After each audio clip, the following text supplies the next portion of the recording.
Imagina 600.000 soldados entrando en Rusia en 1812, la fuerza militar más poderosa que Europa jamás había visto. Pero cuando el polvo se asienta meses después, menos de 50.000 regresan vivos. ¿Qué fuerza invisible los aniquiló? La respuesta te sorprenderá, porque no fue principalmente el frío legendario del invierno ruso ni las brillantes tácticas enemigas. Fue algo mucho más pequeño, completamente invisible y absolutamente letal, un enemigo microscópico que ni siquiera podían ver. Hoy vamos a revelar la verdad oculta y sorprendente detrás de una de las derrotas más catastróficas de la historia. Como la enfermedad, no las balas, destruyó la grande armée de Napoleón y cambió para siempre el destino de Europa. Junio de 1812. Napoleón está en la cima de su poder, habiendo conquistado gran parte de Europa occidental. Su ambición ahora apunta hacia el vasto imperio ruso, y para esta campaña, reúne un ejército verdaderamente impresionante. 600.000 hombres de toda Europa marchan bajo sus estandartes, franceses, polacos, alemanes e italianos. Es la mayor fuerza de invasión jamás reunida, por eso Napoleón cree que la victoria es inevitable. La grande armée cruza el río Niemen hacia Polonia y Rusia con una confianza absoluta, sus uniformes impecables brillan al sol. Pero desde el primer momento de esta invasión, algo siniestro comienza a extenderse silenciosamente entre sus vastas filas. Al principio, solo unos pocos soldados se quejan de fiebre y dolores corporales, los oficiales lo ignoran concentrados en la estrategia. Pero en esas primeras semanas de junio, un enemigo microscópico ya estaba cobrando sus primeras víctimas, silenciosamente. Las condiciones higiénicas eran perfectas para la catástrofe biológica, miles de hombres hacinados en campamentos improvisados. Sin instalaciones sanitarias adecuadas, compartiendo mantas sucias y ropa sin lavar, millones de piojos proliferaban. Estos piojos transportaban algo mortal, la bacteria que causa el tifus epidémico, una plaga invisible y letal. Cuando un piojo infectado pica a un soldado, deposita sus heces, y él se rasca introduciendo la bacteria en su torrente sanguíneo. Para julio, mientras el ejército avanza profundamente en territorio ruso, la enfermedad empieza a manifestarse de forma alarmante.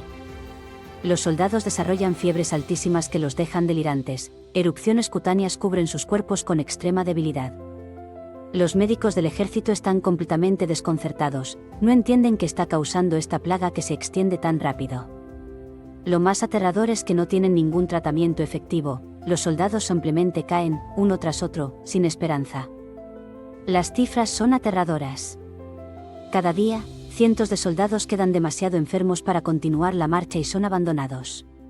Muchos mueren solos, lejos de casa, mientras los que continúan llevan consigo piojos infectados a nuevos campamentos. Napoleón sigue empujando hacia Moscú, pero su ejército se está desangrando silenciosamente, diezmado por la enfermedad. Para agosto, decenas de miles ya han muerto o incapacitado, la fuerza invencible se desintegra desde dentro, soldado por soldado. Lo más impactante es que el enemigo ruso apenas ha luchado, se retiran estratégicamente quemando cultivos y pueblos. Mientras las enfermedades hacen el trabajo sucio por ellos, es una guerra biológica involuntaria pero devastadoramente efectiva. Cuando Napoleón finalmente alcanza Moscú en septiembre de 1812, este momento debería ser su gran triunfo. Pero la realidad es muy diferente, de 300.000 soldados que comenzaron, solo 90.000 llegan a la ciudad. Piénsalo, 70% de su fuerza ya se ha perdido, la mayoría en agonía febril y delirantes. El tifus y otras enfermedades han hecho lo que ningún ejército ruso pudo lograr, causando una masacre biológica. Napoleón espera que Moscú le ofrezca refugio y suministros, pero encuentra una ciudad prácticamente vacía. Poco después, incendios deliberados la reducen a cenizas mientras el tifus continúa cobrándose vida sin descanso. Investigadores modernos han descubierto algo fascinante, haciendo esta historia aún más compleja y profundamente reveladora.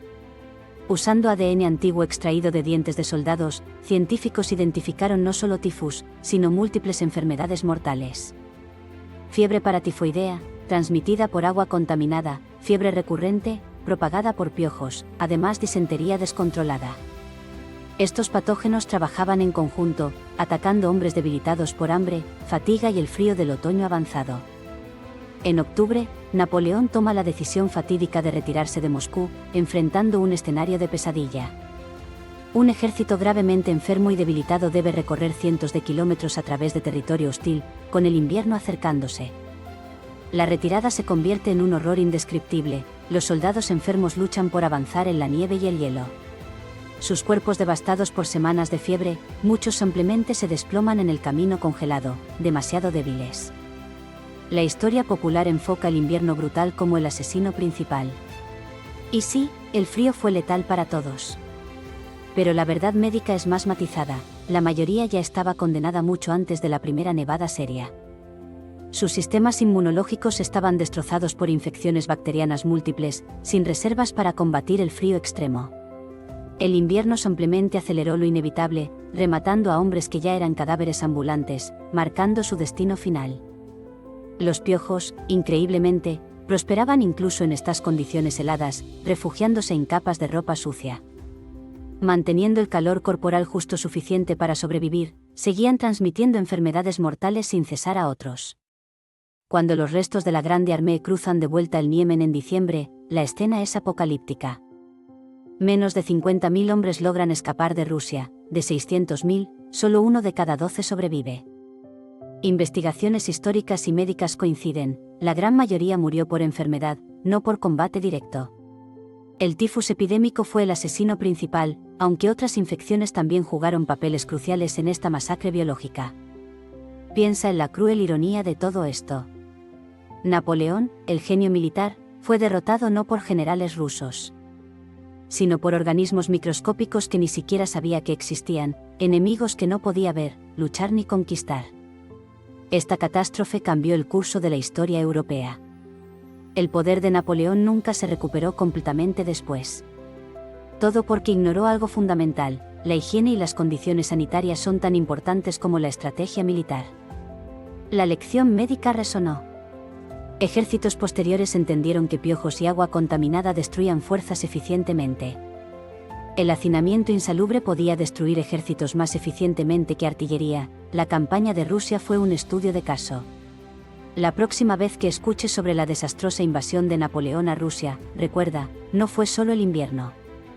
Fue el tifus, fueron los piojos, fueron las bacterias invisibles que conquistaron a un conquistador invencible.